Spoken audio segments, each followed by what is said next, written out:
we know from instances of phishing that it can happen to the sort of the most competent people, because all it takes is sometimes a simple distraction.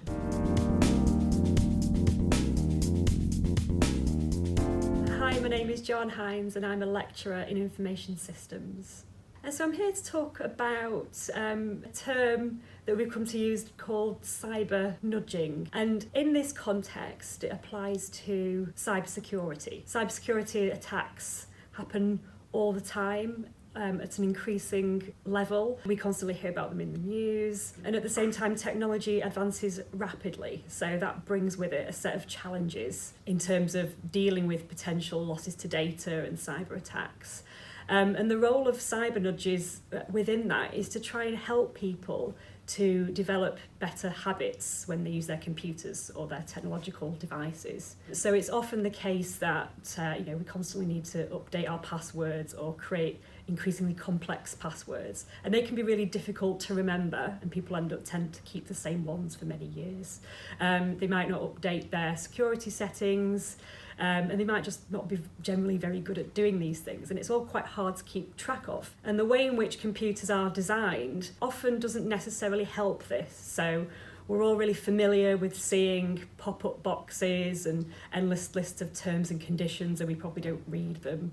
Or we just say yes and we don't know what we said yes to. So you want to kind of move away from these sort of design aspects and look at nudges as a way to try and help people develop their habits. So it's a constant challenge for basically all areas of society. So whether that's in the workplace with people handling sensitive data, to people needing to manage it in their own lives and their personal lives, and it affects people in different ways. So the elderly, for example, might struggle with the way that they function mentally, and they might find it quite intimidating to keep up with technological advances, through to children that also from a young age might start using technology as well, and that's also very intimidating, sort of how much to educate children and how to keep them updated with how they use their devices securely. I think that people fall into different categories, and it's a really complicated issue.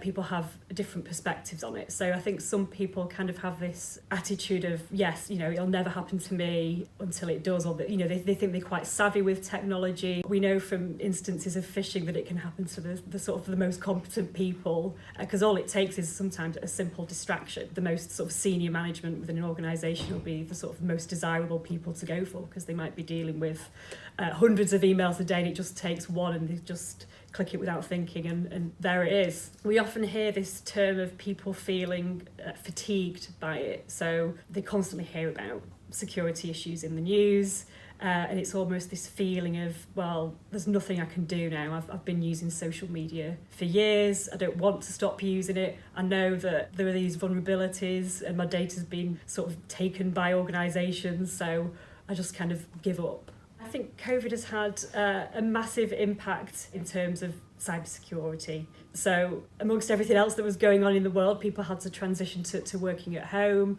And it's probably the case that the security that they had within their workplace perhaps didn't exist in their new workplace, which was their lounge or their home office or whatever that was, and that might have made data more vulnerable. It's also the case that people were perhaps unaware of what they were giving away actually in their homes generally. So what they might have had as their sort of computer background might have actually revealed a lot of personal information that made them vulnerable as targets for people to target them with phishing emails. People don't necessarily think about what they're posting on social media, so if they put posts of their home workplaces, again, they're sort of giving information away. The problem is it's really intimidating and it's really overwhelming because it is changing all the time, and it's sort of horror stories in the news all the time, but it needs to be in a way that's digestible. And I guess going back to this idea of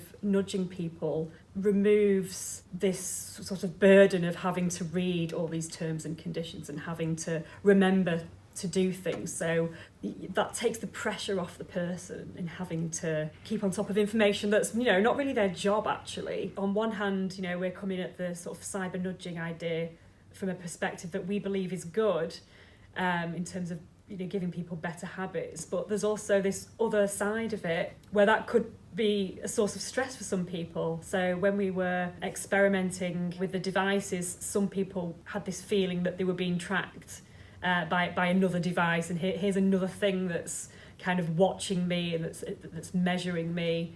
Any kind of new technological development, brings about these sort of pros and cons, and it's impossible to think of all scenarios and all the sort of consequences that they might cause. But you've got to try and weigh up the ethical issues that might be associated with it, and the consequences that it might have on people aside from the ones that you're trying to achieve.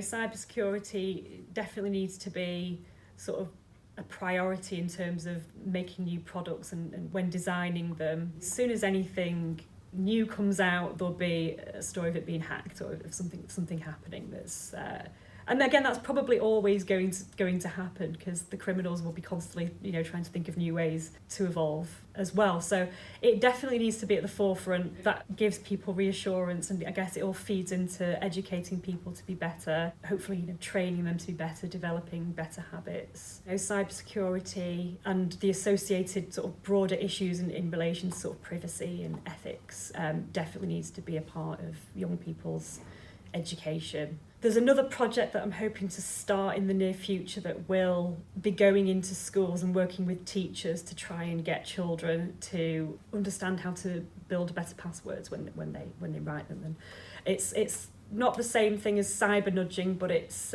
related in terms of working out how to give people the right messages to use better passwords and to use password managers as a way to again sort of relieve that responsibility of having to remember all these complicated strings of numbers and letters that you don't change and that become difficult to remember. So thinking about how to use the right sort of wording to get children to do that is also something that we're really interested in. And in the context that I'm looking at it is to use devices that sit on someone's desk. So this device might light up or it might vibrate, and that acts as a prompt to remind someone to do something.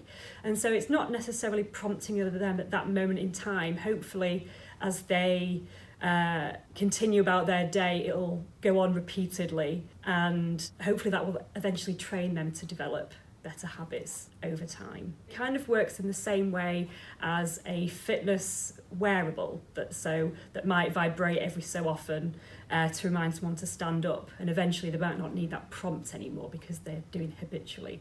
And so we want to kind of take this and apply it to the cybersecurity context to make people safer when using their devices. The cyber nudging research is at a really early stage at the moment, and depending on how that evolves, it would be really nice to then build it into thinking about how you use your mobile phone and making those behaviours better in whatever context that may be. So it's all dependent on whether it works or not, and that's why we've got to kind of experiment and sort of develop these ways and find out how it affects people's behaviour. We want to make sure it's ethical and doing the right things and having the right effects.